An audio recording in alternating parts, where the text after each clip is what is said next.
Welcome to This Magical Life, where we explore Druidry, mindfulness, and the magic of living. I'm your host, Philip Carr-Gomm.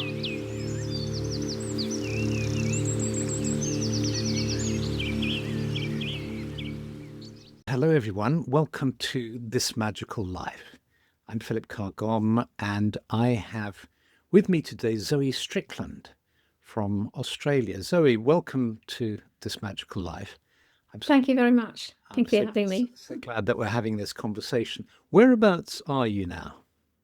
I am living in the Sunshine Coast, which is about an hour and a bit north of Brisbane.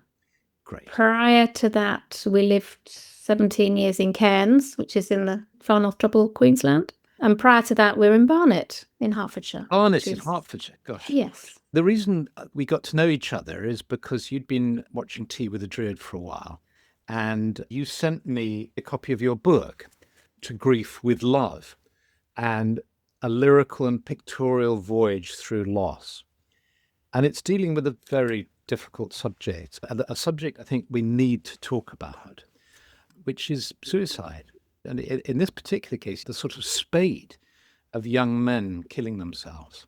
Just in the last 6 months, I've been contacted by over half a dozen people who've lost their sons through suicide. Wow. So I don't know the statistics, but I've read that it's an epidemic, and it obviously is. I think in Australia, the statistic is about 6 people a day take their lives. Wow. And is that mainly men? Yes. Yeah. There's some really sad, high-profile, some celebrity AFL players, twins. So Right. One died 4 months ago, and his brother took his life last week. Oh no. Yes. Yeah, it is. It's huge. It's huge, isn't it? And Yeah. and it affected you because your son took his life. He did. He died by suicide in June 2018. Yeah. Yeah. And we were just talking just now before we hit the record button of how we're recording this just in the last few days of May.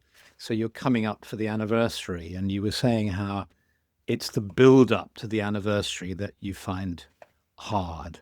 Yes. It's not cognitive. Elliot passed away or died 7 years ago. That sounds a long time, doesn't it, when you say 7 years? But time collapses and expands. It behaves differently, I think, in grief. But yes, the build-up is, I think it's more about the memories, what you were going to do and the plans we had, and the body kind of remembers it.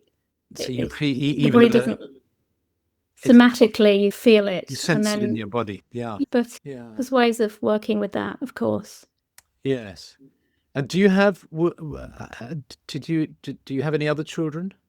Yeah, so Elliot was the eldest. Yeah. His brother's 2 years younger, and then Freddie was 6 years younger. So Jacob is now 30 with 3 children. I'm a grandma of 3, and Freddie's 25. Yeah, so he's the age Elliot was when he passed. Yeah. And did you have any sign that it was coming? No, not at all. Not at all. Was he depressed? I don't know whether that makes it easier or worse. Worse. No, neither did his friends. So it was an incredible shock. So he wasn't showing signs of depression? No. No. Not that anybody saw. And he was home on a uni break. Yeah. We were all going to have a big family get together at the weekend. Yeah. I don't think I'm certain there was no pre-existing mental illness. Putting 2 and 2 together, sometimes you can come up with 6, but I think he felt under pressure. He was studying hard. He was in his last year doing electrical engineering, working hospitality as lots of students do. He was fatigued.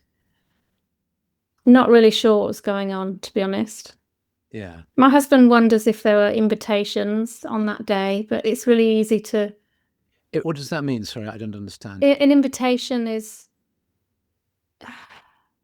a suggestion that somebody might be in suicide ideation. Right. By things they might say or how they act or Yeah, but I didn't think so, but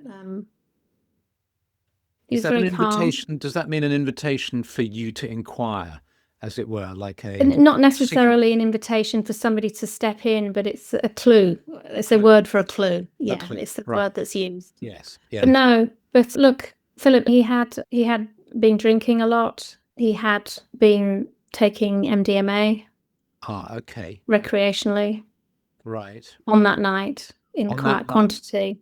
Say that again. In quite a high quantity, did you say? Yeah, I think so. Okay. And I think he, like a lot of, I think he'd used it before. He was totally high functioning. It was recreational, but I think it was a psychosis that happened in conjunction. So the combination With of al- alcohol and the combination of the alcohol and a high dose of MDMA. I think so, and maybe there's some existentialist stuff going on, as Yeah. happens a lot in our 20s. I remember being there. It's a time of taking risks and Yes, of pushing the envelope, isn't it? When we sure. look back on our youth, a He lot was a of very spiritual person. he was very spiritual, right? Yeah, What was he yeah. interested in spiritually? He was. He's reading Osho. I like Osho's work as well. Muji. He was an explorer. He was a seeker. Yeah. Very sensitive Yeah. Yeah. soul. Very kind. Yeah. Very funny. Yeah. Really great person. Yeah. I mean, his mother, I would say that, but he's a great guy. And how did the boys, his younger brothers, take in? Yeah. I'm proud of them. They did very well differently. Jacob at the time actually was in the army. He did a 4-year army serve. He was quite busy with that and had a very supportive network around him. Freddie was at home, under girlfriend, of course, and he quickly became engaged and married the year after, actually. Wow. He's very stoic. Freddie, our youngest son, wears his heart on his sleeve more. I think he just parked it. I remember Elliot's at uni. He's away at uni, and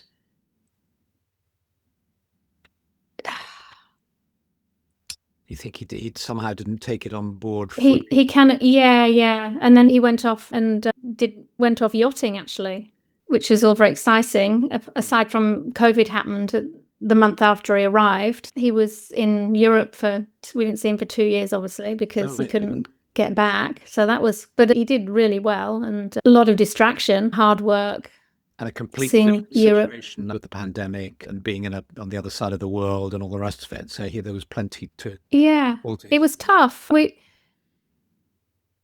We talked, and we're very open, and it's quite hard because we had a pact that we'd always be very open and we'd share anything we wanted. But as time goes on, there's to a certain extent there's a bit of a treading on eggshells, and if somebody's well and you don't just want to come in with something. David, my husband, and I, we can say anything to each other at any time. We don't wait, and so we had a big day at work, let's chat in the morning. It's straight out, so that's lovely. Yeah. But the boy, I think young people, there's a lot of life to live, and they're living it. Yeah. Can I ask, did it have an impact on your relationship with your husband? We're solid.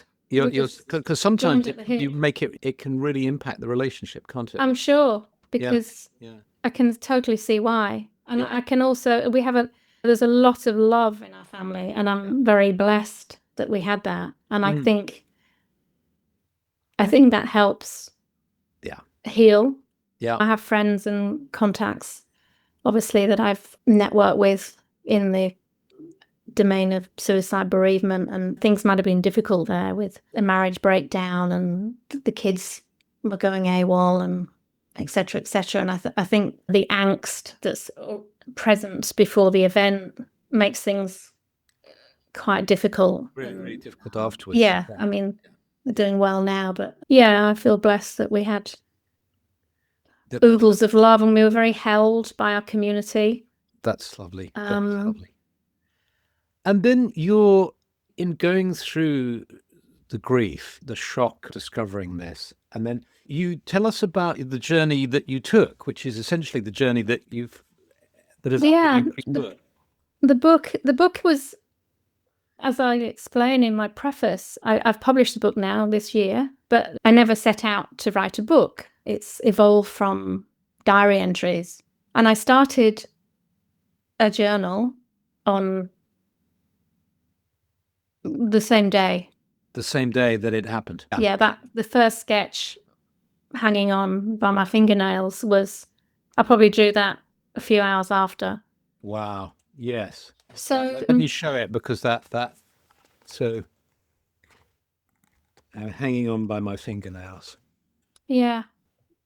And that's how it was. So I started journaling. It was always with the same kind of black Sharpie pen, and the journaling was, a lot of it was in sketches, which forms the book. There's 75 sketches in there, and in the book they are actually as they were in the diary with my handwriting, and so they're like a first take. It was a blank notebook, not lined. I don't like lines in my notebooks because it cramps my style. So I started writing.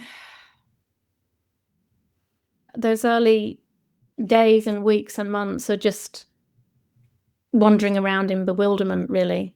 I can't imagine it. I can if I think too deeply about it, but writing helped. I felt split in two. There's myself, who wanted to carry on being a mum, supporting the boys. Yeah.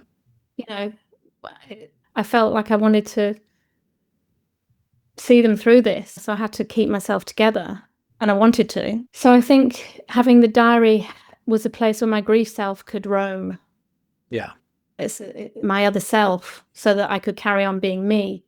Yes. And the catharsis that happens with writing for no reason. I wasn't writing to write a book at all. It was just, I just hurled things in there. Some days they might have been interesting synchronicities I might have felt, because I had a strong connection spiritually with Elliot, which happened from the very get-go. So I journal that, and little signs you think, oh, really? And you look back on them, it's like, wow. And I'd write to him.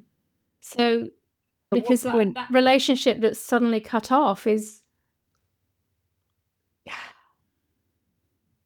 so unnatural, and your whole being is still connected. So it felt very natural to write to him.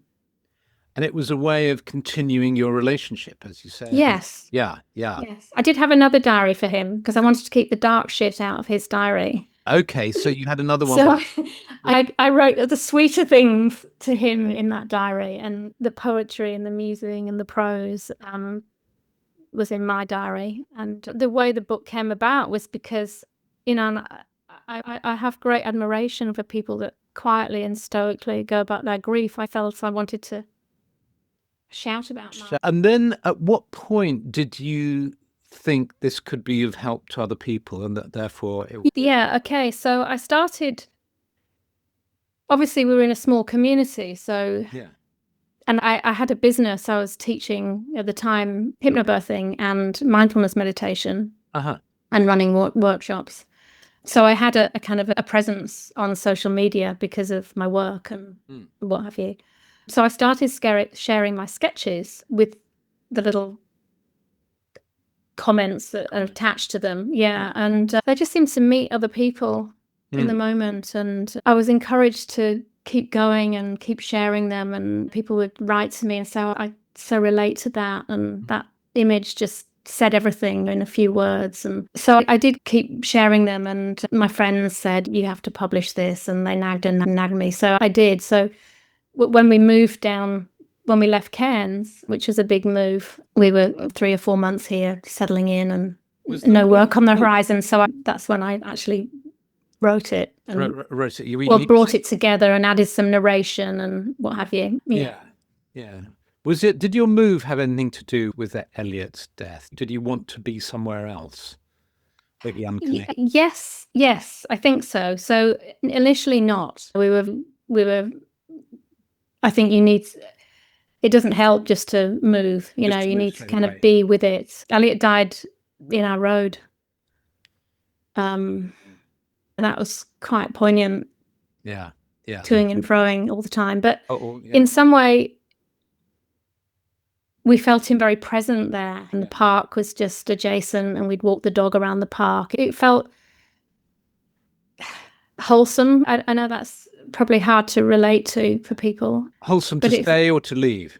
To stay initially. Stay initially, yeah. Yeah, and then our other son moved down to the Sunshine Coast, and Freddie was away, and it just all felt very organic to change things up. I think change is good when you're ready. It felt good. And I'd just like to mention that I was having listened to, I think it was it last week? It was a tea or a Magical Life about how connecting with Druidry and its philosophies can help in sorrow. And you hit the nail on the head there, connecting with time and place in a Druid context helps take you out of yourself. Yes. And you're connecting with the rhythms and the cycles, which are the same. They keep going. And so I found that here, being with the nature and the birds. And we don't have so many seasons here, but there is a rhythm. Yeah, we've just gone into autumn and we've ordered our Nordic socks. So when it gets to 17, we get chilly. Yes, exactly. I think one of the reasons why I think the book works is so effectively is because, for a start, you've got on it's always on the left, isn't it? The left page is a picture, and the right page is text. So you're doing this lovely sort of left brain, right brain, appealing to and so it kind of touches you, and also the text is, if I just to give the viewers an example, I'm going to show you this page here. Now the trouble is, when I hold it up, I can't see it myself. So maybe you'd like to read out the. I can see. Yeah. It says, "And where am I now? It's less complicated. I just miss him. I bring this work to a close, and though it's never finished, equally there's a point when I know where to stop. Looking back through my diaries, I feel like I've travelled far. Grief is often present in my head and resident in my heart, but it no longer sinks me. It's like the laundry. I do it most days. Some days it's a light load, others a heavier wash. But I can hang out to air, let her waft gently in the breeze, gather her in, fold her up and carry her. I gave my grief to Doodle Lady to share, so it didn't own me. Perhaps in sharing my diaries, we are ready to become one now, and perhaps that's where new learning begins." Lovely, lovely. And I love the way you talk about grief as her. That feels, I know you're talking about Doodle Lady, but I think grief is a she. I skimmed through the book before our chat, actually, and I talk about she a lot, and she says sweet things. I think probably in my nana's voice. That's interesting. I wrote, "Am I depressed?" And grief said, "No, dear, it's just grief, dear. You're not depressed." I know. And there's something about mothers. I think because mothers give birth to children and the whole human race. That's why the Pietà, symbol of Mary weeping over the son on her lap, is such a sort of powerful symbol. And when we see these awful pictures from Gaza or Sudan, wherever, somehow, of course, it's utterly moving seeing men grief-stricken as well. And in a way, there's no difference. When I see it on the television, I have the same reaction. But there's something so primal about a mother weeping for her child. So, well, they say you share brain cells, I think. You share brain cells with a baby when you're pregnant. I've often thought about that. I wonder if in some way you still share consciousness. Yes, there's this, and I'm trying to remember the way it works, but there's a way in which our daughter was telling us this because she's pregnant with her second child. And so she's been reading up a lot about that. And she was saying how when a mother gives birth, some of the baby's B cells remain within the mother. They do. The mother's body is changed. Yes. And which is extraordinary. And it is, isn't it? And seeing my partner Stephanie's response to the birth of our granddaughter and seeing her relating to, and grandson as well, this incredible, you can feel this kind of visceral bond the way the egg travels through the generations. Yeah, very powerful. And I'm wondering now if there's a way in which, I'm trying to avoid us just coming up with some sort of platitudes about young men's suicide and all that. I wonder, why is there an epidemic of young men? Have you read up about? Do you know what the theories are? Is it? I have read up about it, and I still don't know. Yeah, yeah. I growing up, I'm 64, and growing up, fair enough, it wasn't talked about so much. Yeah. But it was something I'd never encountered until when we emigrated to Australia in 2007.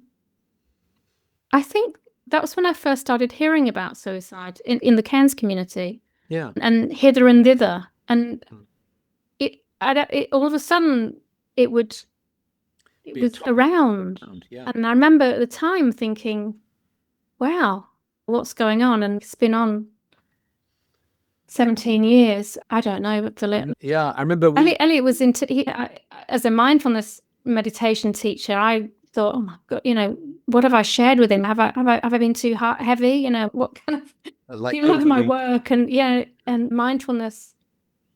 I had a bit of a kind of rebellion against mindfulness, actually, in grief. Did you really? What were your feelings around that? I don't want to sit with my thoughts with interest and curiosity. Yeah. The pits of despair. And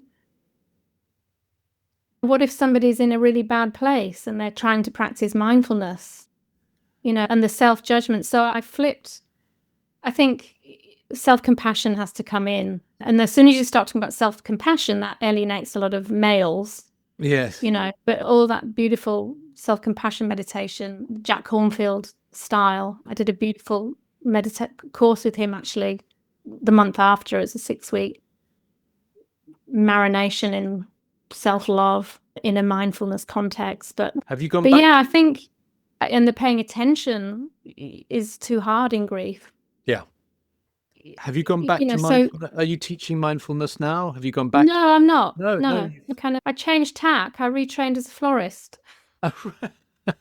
Which brings me huge joy. Oh, how lovely. How lovely. That's 3 years ago, I retrained. Yeah. I think I do meditate, and it's something I might do. I facilitate creative workshops as well, where we start with a kind of connection to presence, and I run grief workshops where we make wands. You make wands? Yeah. Oh, oh gosh, that's very druidic. Yeah. I started making wands in early grief for myself and for friends. And how interesting. Where did that come from? I have no idea. Just out of the blue. Yeah. The same. I think there's a lot of. It always sounds a bit fluffy when you say this, but there's certain things happen. They're like downloads. I think when you're in grief, that early, you're walking in a liminal space. Yeah. I think. Yeah. And the fog. People say, "Oh, it's awful, my foggy brain." There's benefit from that. I think it's an endorphin response to shock, isn't it? Which on a clinical side, but yeah, you can, if you allow yourself to be, if you have the luxury of allowing yourself to be in the slow lane and be intuitive, you kind of gravitate to the interesting things that you might not normally, and they're the things that heal you. Yes, it's almost as if your sort of defense structure gets blown up at some level. And so whilst the downside of that is obviously fantastically painful and uncomfortable, an upside can be the influx of material from, however you want to term it, the higher unconscious, your intuition, your soul, the spirit world. Sure. Yeah, that's how... I mean, I think no person in early grief wants to hear this, but it changes you in a way that is of benefit. That's interesting to hear, because there's this very interesting phenomenon, what's called post-traumatic growth. Yes. Post-traumatic growth, the percentage of people who report that they have benefited from or grown psychologically, spiritually, as a result of the trauma, which is not justifying or excusing the trauma in any way or wishing it hadn't happened. But nevertheless, they report that, is really quite high. But post-traumatic growth, and that's what you've alluded to there, isn't it? Sure. Yeah. I would say in a heartbeat, I would stay ungrown and have him back. Yes, of course. But I think the post-traumatic growth requires participation. Engagement with it, which is what your book is helping people. So I think, look, I had a fantastic psychotherapist who I saw straight away, who introduced me to Druidry, as it happens. Oh, that's lovely. And I also had EMDR. That was helpful, was it? Very. Yeah. I think so, yeah. I don't want to analyze it too much because, but she helped me. The grief room door, which is on the front of the book, was a first session. That was the sort of your grief room door. That was your sort of it was a place. I'm terrified of opening the door, looking in, and she was like, "Oh, just open it a little bit, and we'll get a bit of air in here." And did she use that as me to take a wise wizard in with me? And really, yes, an ally to accompany you in. Yes. So I can't remember where we were going. Post-traumatic growth and doing the work. Yes, you have to do the work. And having the support, either with a grief counsellor or therapist, whatever, friends, whatever, partner, to go into that liminal space of such, rather than going into extreme denial or medicating. I think for me, one of the learnings, the deep learnings, and quickly, were this is not something that can be fixed in the head. Yeah. There is a side where I wanted to explore suicide and suicide ideation, and I did safe talk and mental health first aid, so that side of it. But it was healing the heart and the soul and the psyche, really, and also making friends with the dark. I'm naturally a kind of bright and breezy person, light spirit, and hadn't encountered anything horrific in my life to that point. Lucky me. And I think as a family as well, it was always cheerfulness and stiff upper lip, and come on, keep calm and carry on, darling. It was a big journey for me to actually allow myself to marinate in some deep books. Thomas More, Dark Night of the Soul, and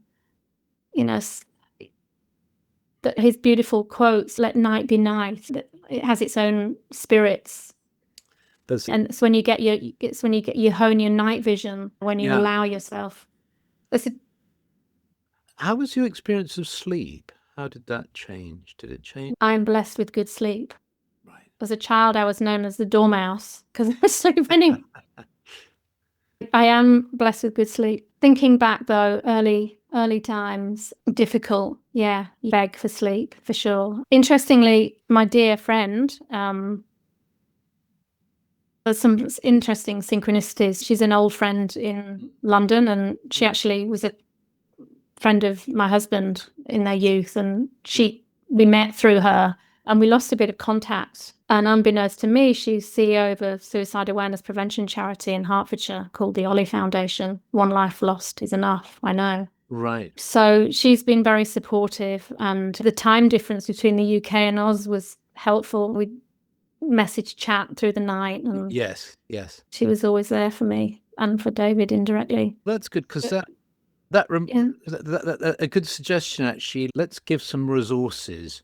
What we'll do is we'll put up with the notes for this how people can find your book, and also the OLLIE Foundation and any other resources from your personal experience you think would be helpful to people who are going through what you've been through. I have at the back of the book, there's a list of books you share with trepidation, don't you, because we're all so different. But at the back of the book, I share resources that help me, and actually the quotes that are in the book, which are other people's wisdom's quotes, they met me. I didn't go back and add those. They did actually meet me in the moment, on the way, as it were. Sketching some beautiful quotes that found me, which invited me to go and explore their works more fully. Okay. Yes. Yeah, there was one particular book which I did read very early on, actually, and you've probably heard of it, by Megan Devine, Okay That You're Not Okay. No. Would you say if somebody was going through what you were going through in the early days of your grief, is that the one? Is that the book that you? Yeah, that's the one I picked up straight away. Yeah. It's okay that you're not okay. Good. Yeah. Okay. Look, we'll list that.